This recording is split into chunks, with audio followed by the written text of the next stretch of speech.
This is Danny Flexon here for SecondsOut. Delighted to be joined by top trainer Billy Nelson. Billy, how are you? I'm fine, thanks, Danny. Everyone's going good day. We were just Busy in the saying gym. off camera, you look like half the man you used to be. The fitness regime is clearly still in full effect.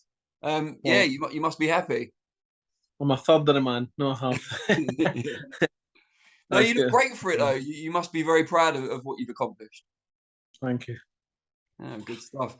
Now, you've got Martin Bakole, of course, big Martin. We haven't seen him in action perhaps as much as we would have liked in the last year. Probably not as much as you would have liked either.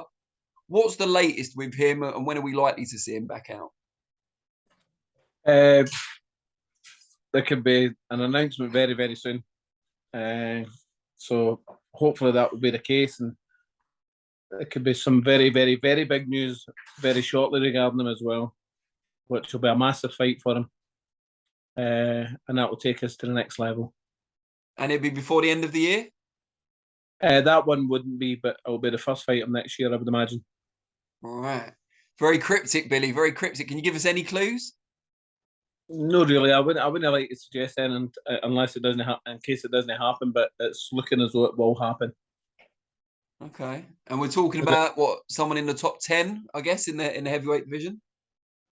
Aye, aye. Okay. All right. There's a lot going on in the heavyweight division at the moment, although it seems like maybe the best guys aren't fighting each other as much as we'd like. You've got Fury Chisora 3, which apparently is going to be formally announced tomorrow as we talk now. What do you make of that? No interest in it really whatsoever. I mean, he's beat him orthodox, he beat him southpaw. What is he going to do this time? Hands behind his back? I don't know. Still beat him. Yeah, I mean, why do you think we've ended up with this fight? Because I know they were negotiating with Joshua. They didn't have a lot of time to bring in someone else. But why has it ended up as we expect it, being Chisora? Because I think they're friends. I think they're deep down they're quite friendly as well outside the ring. So he's maybe giving him a payday. I don't know. It's maybe just it's not a fight interest. After the second time, it's a different level. Tyson's a different level for him. He can do what he wants when he wants with him. And that's no disrespect to Dereck. He was a fine fighter. He's just not as good as Tyson or anywhere near as. When the fight fell through or the negotiations fell through with Tyson and Joshua, everyone was kind of clamoring around. They were both due to fight in December, and everyone was thinking, who are they going to fight now? Was there ever a possibility of Martin fighting either of those guys? We weren't approached. We weren't approached by either Frank Warren or Eddie Hearn regarding Anthony or Tyson. But if they were, they would have got a yes straight away. Of course, they would have. Because some of the names rumoured to be fighting Joshua, and nothing's been confirmed yet, but I think I've seen the likes of Chris Arreola, Gerald Washington. Fans don't seem happy about that, unsurprisingly. But I've seen Martin's name. Gerald Washington's a sparring partner for him. I know Martin Bakole sparred him, but Martin wasn't a sparring partner. No, I understand. And a lot of people have kind of thrown Martin's name in, saying, why doesn't Joshua fight someone like that? A live challenger, someone who's going to come to win. Well, why not then? Exactly, why not? See the terminology, it really busts my ass. And boxing is a high risk, low reward. See, if you're a champion, or you think you're a champion, you fight the best. That's how you get a legacy. AJ will have a legacy, but he has to, and he's fought some really good names. Some really good names in his record. But you can put a wee question mark beside them all, really. Klitschko, a wee bit old. Takam, a wee bit old. Pavotkin coming very close to the top of the hill as well before he, slides down the hill again. So why not fight Martin Bakole? Because they know that he's a very, very risky fight. Yeah, I agree. For anybody, Danny, for anybody. And someone else who's a risky opponent for everyone in the heavyweight division is, of course, Deontay Wilder. Former world champion, made his comeback, if you like, against Robert Helenius at the weekend. The latest highlight reel KO for Deontay Wilder. What did you make of his? Yeah, what did you make of his comeback? And they're talking about him potentially fighting Usyk. Would you give him? You've got to give him a puncher's chance, but would you give him much of a chance of pulling that off? You've got to give him a a chance against anybody with the freakish power that he's got. But Usyk is a very, very clever fighter, extremely clever fighter. You know, people just don't. I read some things that are cringeworthy when I used to be on Twitter, and until I get stuck in by people who have now asked me, "Are you not on Twitter anymore?" Yeah. They know fine well I'm not on Twitter because they reported me for something. I don't even know what it was. They don't realise how good Usyk really is. He's a class act. You know, he really is. Somebody like Tyson Fury, who's got the IQ the same as or every bit as good as Usyk, but he's got the physical attributes as well, but he'll use them correctly. Anthony Joshua's got all the physical attributes in the world, power, the lot, but he never used these attributes correctly against Usyk. You know, but he's and there's no disrespect to Anthony, who's a magnificent fighter. He's not got the IQ or the skill set that Usyk has, and that's all the difference is. So what would Wilder need to do against Usyk? Is it just a case of staying patient, setting traps? He'll need to take about 6 swat bats in with him to try and hit him, because he's going to miss a hell of a lot. He's going to miss a hell of a lot. You know, but if he lands, it could be curtains. You know what I mean? I mean, I know big heavyweights that can, you know, could drop Usyk. And then waiting in the wings, at least on the British side, you've got Daniel Dubois and Joe Joyce. Quite incredible that Daniel Dubois is up there, considering the loss to Joyce not that long ago. They've rebuilt him very well. He's WBA regular champion. Well, when you say they rebuilt him, he get a straight shot at becoming number 1 in the WBA, and I don't know how you. No disrespect to Daniel, you grasp the opportunity, exactly what he's done. But how can you come off a loss and then fight straight for the WBA, was it WBA number 1 ranking? I find that amazing at that. But that's influence Frank's got. Obviously, he's a top promoter doing his job. Do you believe Dubois improved significantly since the defeat to Joyce? He's obviously working with Shane McGuigan now. His fights have been quite short, so it's hard to tell. I think he's doing the same things, and it will revert to type. He's not fought anybody of Joe Joyce's capabilities since he fought Joe, and when he steps up in level again, he'll revert to type. Joe Joyce, my opinion. Joe Joyce has gone on to even bigger and better things since. He's now WBO interim champion, for whatever that's worth. I guess it's worth a lot if he eventually fights. It's probably worth more than your number 1 mandatory position, because if for talking sake, Usyk beats Tyson or vice versa, one of them will probably give up the WBO and another belt, because they can't facilitate all the mandatories. So if the champion gives that up, you automatically become champion. Just like when Alec Arthur won the world title, you know, he get elevated from interim champion to full champion. Instead of having to fight as a man, you know, for a vacant title, he became champion, fought Nicky Cook, unfortunately lost, and you know that's how you gain that elevated status as a champion.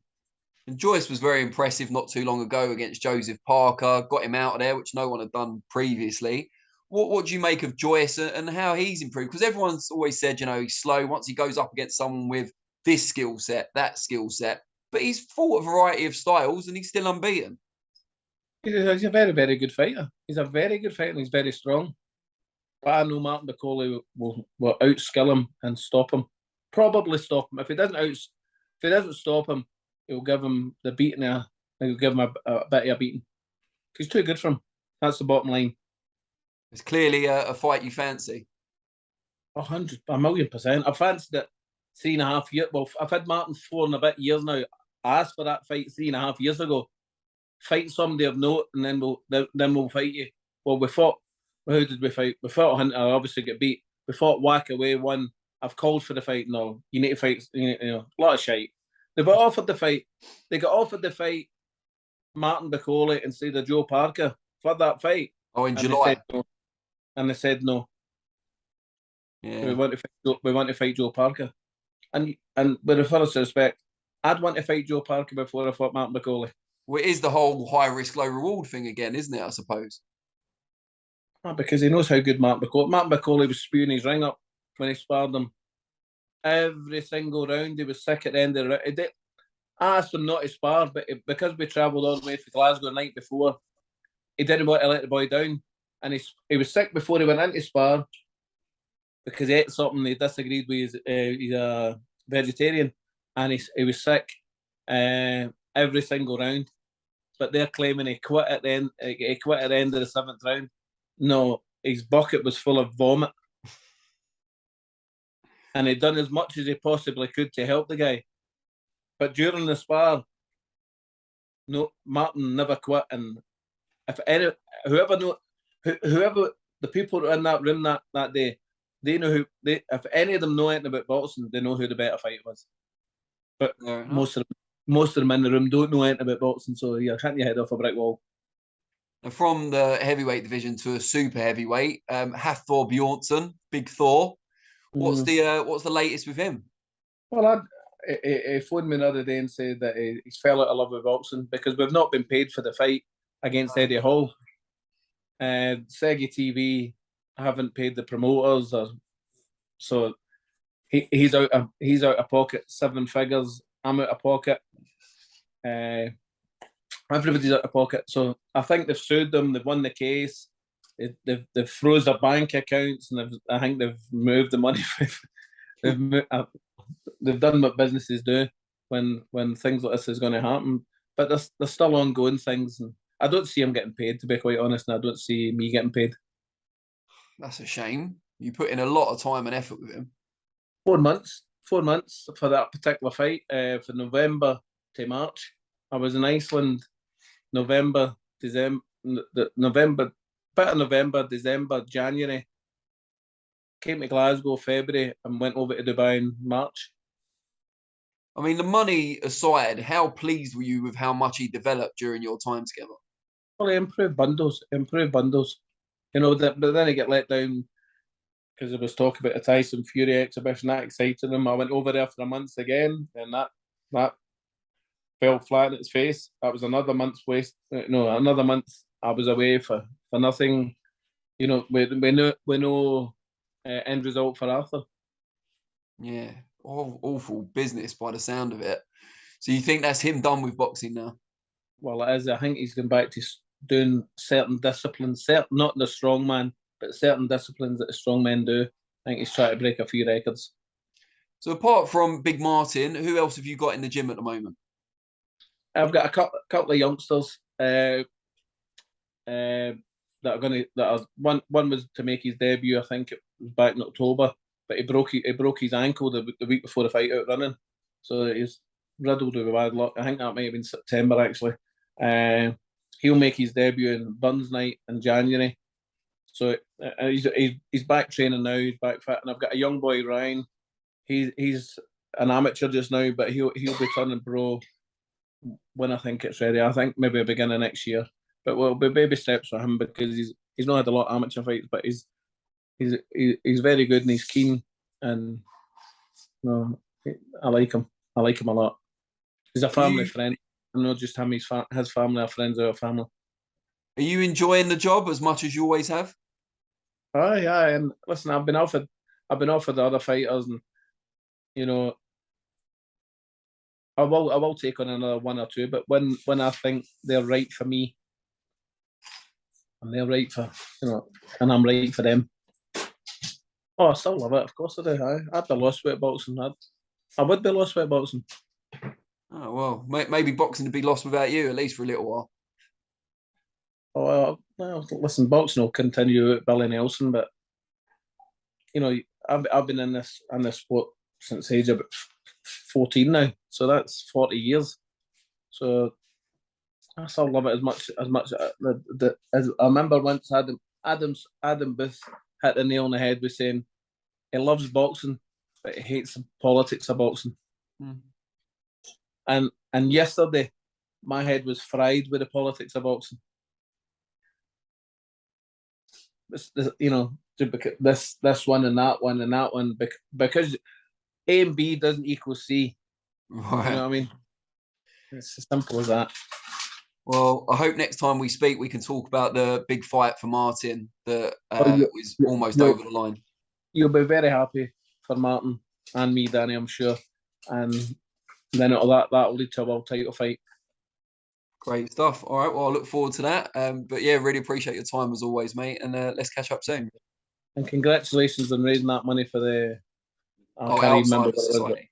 Thank you. Yeah. Well done. Thank you very much. Very kind.